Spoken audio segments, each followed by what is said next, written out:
लसो फ्याफल्ला आज चाहिँ हामी यो बुकारेस्टको यो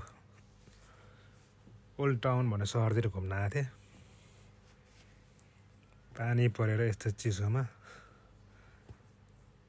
त्यही मान्छे छैन रहेछ, सबै खुल्ला छ यसरी। त्यही कतै रेस्टुरेन्टहरु चाहिँ यसरी पारदर्शी पर्दाहरु हालेर यसरी कस्टमरहरु देखिन्छ भित्रतिर।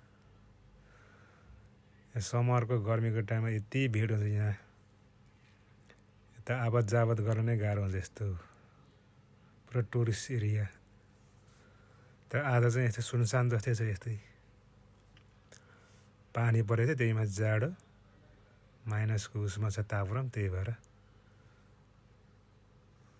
आज चाहिँ यस्तो छ, खुल्ला जस्तै छ।